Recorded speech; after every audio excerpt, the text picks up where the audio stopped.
tympanic membrane. This is what we have. It would fit right in here. The bones attached to the tympanic membrane would be on the inside. And on the outside, you just see this. It's going to be our pars tensa portion of the tympanic membrane. Remember, it should be concave, and there's a depression in the very center of it. We call that the umbo. Whereas all of this membrane, at least on this model, is pars tensa. Pars tensa, if you remember, is a three-membrane layer. It has the ectoderm, the mesoderm, and the endoderm. And it's really the mesoderm that makes the striations. That's why it's tensa. It looks like it's got fibers inside. The pars flaccida, this is going to be up above there, and that's going to be a more transparent layer. This model just doesn't show it very well, but the flaccida portion would be up top. So pretty much on this model, I could ask umbo, or I could put a pin in here, and I would say ID specific part of membrane, and you'd say pars tensa, pars flaccida, pars flaccida. Good? All right, so now let's take a look at the rest of the ear. Okay, is that it?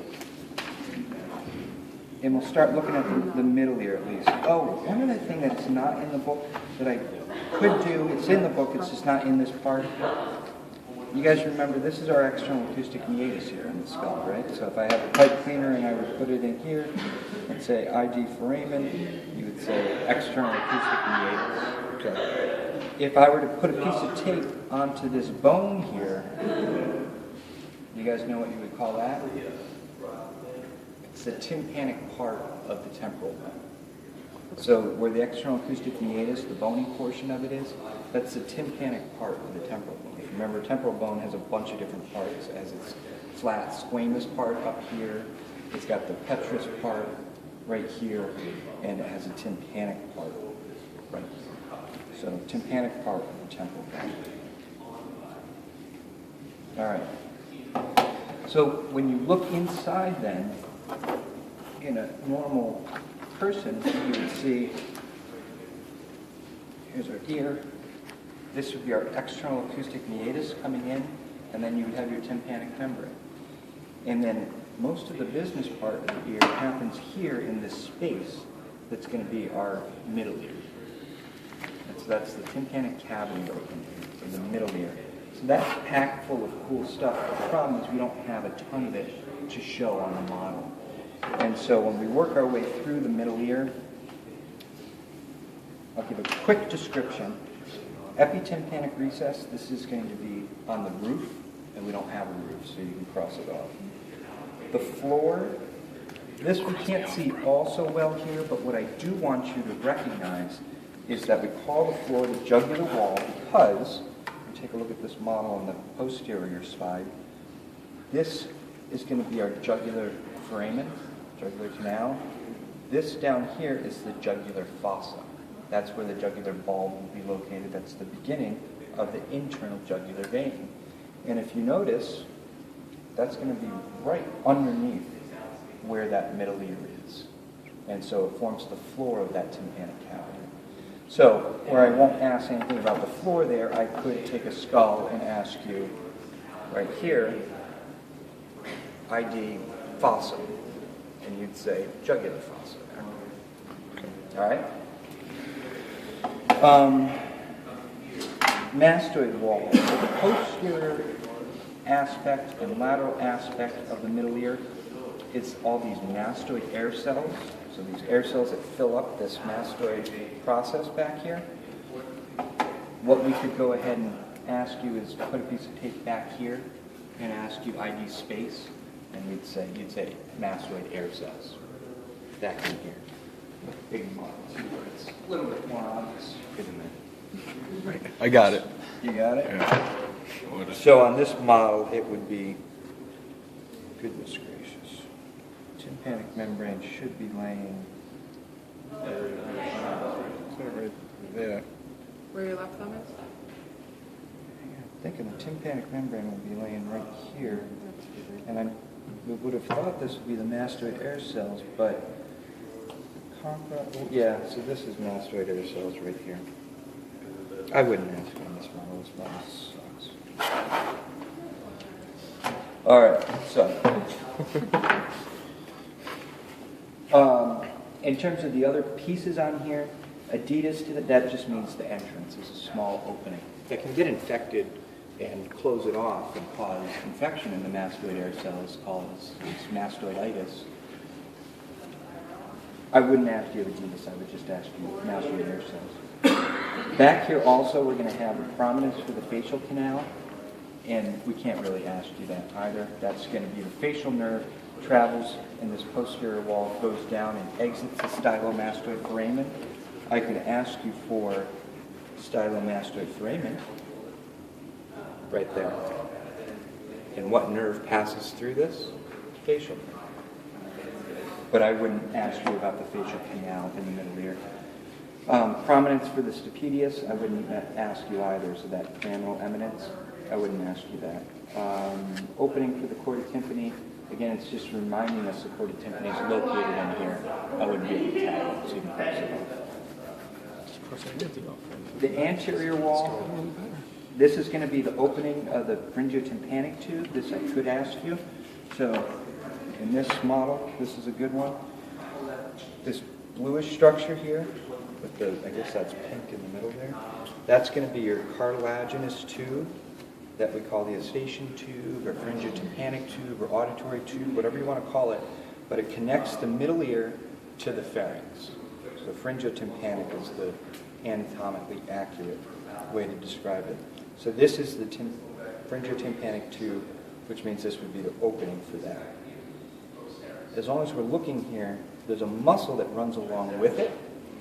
That's going to be your tensor tympani muscle. We'll get to him in a second, but I just wanted to point him out because he's the one that's actually tagged here. Both of them travel through that bony opening that we actually call the musculotubular canal, if you remember that from the skull lecture. All right, and there it is, canal for the tensor tympani. It is right underneath, which makes sense. So that's the tensor tympani muscle. So we could definitely tag it there. This is the pharyngotympanic tube here. There's no tensor tympani on this. So again, crappy model. All right. Membranous wall. This is talking about the tympanic membrane from the inside.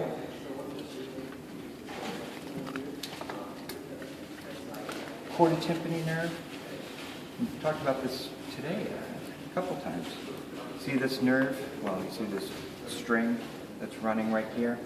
That's demonstrating the chordotympany nerve. So it's a branch of the facial nerve. It actually travels right over the handle of the malleus, which is going to be the first middle ear bone marrow, and then exits out. We talked about him. Do you guys remember what he does in terms of function?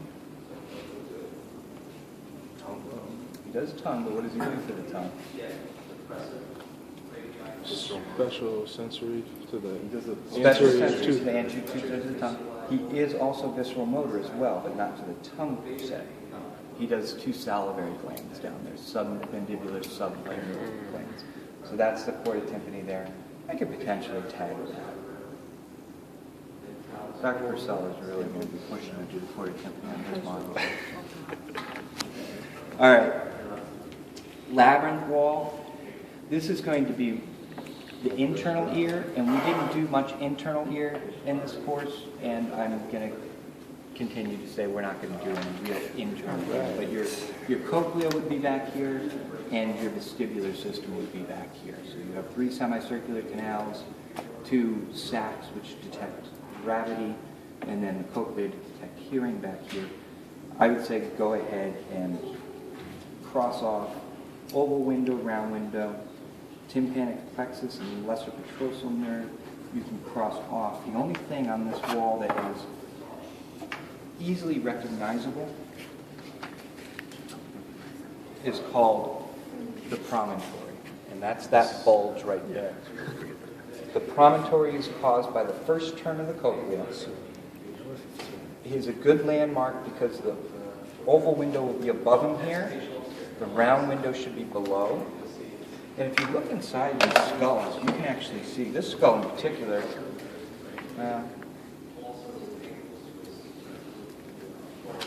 this skull, you can see the oval window and the round window. If you look posterior, then the bony bulge there is the promontory. And then if you look a little bit anterior, you can actually see the opening for the fringiotympanic tube. If you want to grab hold and peek in. I would say in terms of tagging, the promontory is something we could definitely tag. The It's just muscle? it's a bony ridge. The importance of it, again, it's the first Give me a time good we view. looked at. It helps define where those two windows are going to be. And then also it's where we have the formation of that tympanic plexus. And that's lecture material. Could you point at it again? You go inside the ear. Yep. Right there's going to be a round window below. Okay. And your oval window is up above. Okay. And then anterior, that's where you can see air. That's the fringiotympanic tube right there. Okay. Again, it wouldn't be taggable on this. But for lecture material, remember the tympanic plexus, that's going to be your pain sensation for the middle ear. It's going to be where the glossopharyngeal goes, does pain sensation, but then also the glossopharyngeal turns into the lesser petrosal nerve, which is ultimately going to become the parasympathetics for the parotid gland. And so that's why we try to remember that promontory. But it's taggable there, so keep it. Everything else you can ditch, promontory keep. All right, in terms of the middle ear bones, this is something we actually have large model bones, so we can ask. We have 3 bones. We have, it's going to be our malleus or hammer. We have the incus or anvil, and then we have the stapes or stirrup. The malleus is going to be the one that's going to be pushed up against the tympanic membrane. The stapes is going to be pushed up against the oval window. As the tympanic membrane moves the bones, it's going to start vibrating against that oval window. The parts of that malleus that we should know, we should recognize the handle here. The handle is going to be what's physically pushed up against the tympanic membrane. So on this model here, you can see the handle actually attached and pulling that tympanic membrane to create the umbra. So this would be our handle of the malleus. We do have a neck, which is going to be this number 5 here. It's pretty small. I can't imagine I would ask neck. And then you're going to have a head, which is going to be, anytime you have a neck, you're going to have a head. And this is the head up here. The head's going to be what articulates with the incus. There's also going to be a lateral process as well as an anterior process. The lateral process pushes against the tympanic membrane on top, and actually that's where we're going to help define what's pars flaccida versus pars, so here's the lateral process. Pars flaccida above, and then pars tensa down below. So that's the lateral process. Anterior process, he's going to be projecting towards the fringiotympanic tube. He's going to be what grabs a hold of the tensor tympan. So that's where the muscle attaches onto the malleus. Who's the head? So the head is this up here. That's what articulates with the incus. So we don't Lateral process against the membrane, anterior process against the, it's attaching that tensor tympan. So you said no for neck on that? Yeah, don't worry about this. The handle? What about the handle? Handle's the part that attaches the tympanic membrane. So I would go 2 is handle, 3 is lateral process.